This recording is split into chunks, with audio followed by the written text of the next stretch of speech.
Welcome. This Lightning Refresher is a quick crash course on the core principles of the Resource Conservation and Recovery Act. RCRA stands for the Resource Conservation and Recovery Act.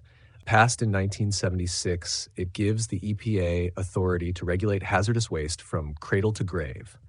That means from the moment a waste is generated to its storage, transportation, and final disposal, RCRA covers it all. The goal is simple: protect human health and the environment from improper waste handling. To be a hazardous waste under RCRA, something must first be a solid waste. That's a regulatory term. It can be a liquid, sludge, or gas too.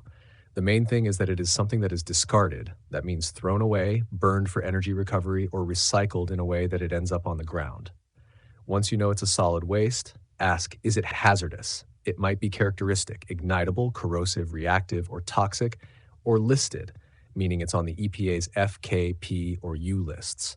When in doubt, consult your lab data or regulatory team. RCRA applies differently depending on how much hazardous waste your facility generates each month.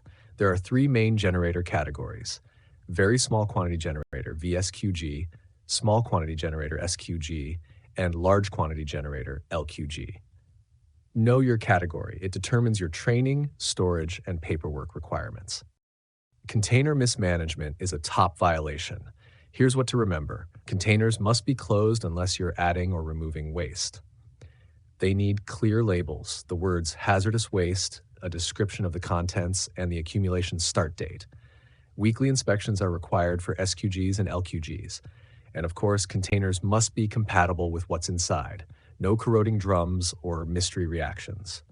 A quick and easy rule of thumb is to remember this. If you have to ask what's inside the container, then it's a violation. Satellite accumulation areas are small storage points near where waste is generated. You can store up to 55 gallons of hazardous waste, or 1 quart of acutely hazardous waste, in these spots.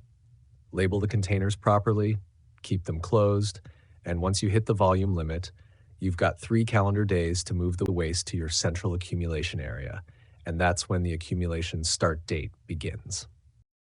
How long you can store hazardous waste depends on your generator status.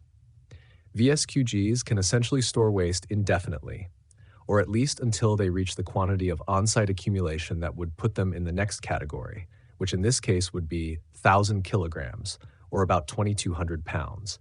SQGs can accumulate hazardous waste up to 180 days, or 270 if you ship far. LQGs have just 90 days. Missing these deadlines can mean serious penalties. When you ship hazardous waste off-site, use a Uniform Hazardous Waste Manifest, EPA Form 8700-22.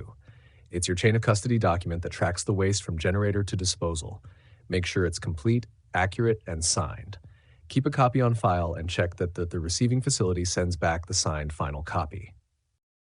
If you're a large quantity generator, you're required to have a written contingency plan, an emergency coordinator, and accessible emergency equipment. Post emergency contacts and spill procedures clearly. All employees need to know who to call and what to do if something goes wrong. Training isn't optional. LQGs must conduct annual documented hazardous waste training. SQGs must ensure employees are thoroughly familiar with waste handling procedures. VSQGs have minimal training requirements, but good practices are always encouraged. Keep records of all training activities. They're often the first thing an inspector asks to see. Let's cover a few mistakes that trip people up: leaving containers open, forgetting labels, storing more than 55 gallons in a satellite area, skipping weekly inspections, letting training records expire. Staying compliant takes consistency. Small errors can lead to big fines. Let's do a rapid-fire quiz to lock it in. What's the max storage time for an LQG? 90 days. What goes on a hazardous waste label? The words hazardous waste, contents, and accumulation start date. What's the satellite area limit? 55 gallons. Who signs the manifest? The generator, the transporter, and the receiving facility. What's one thing people often forget? Closing containers. That's it. You've just completed your Lightning Refresher. Remember, compliance isn't about memorizing regulations. It's about applying good practices every day. When in doubt, ask your compliance team. Stay sharp, stay safe, and stay compliant. Thanks for watching.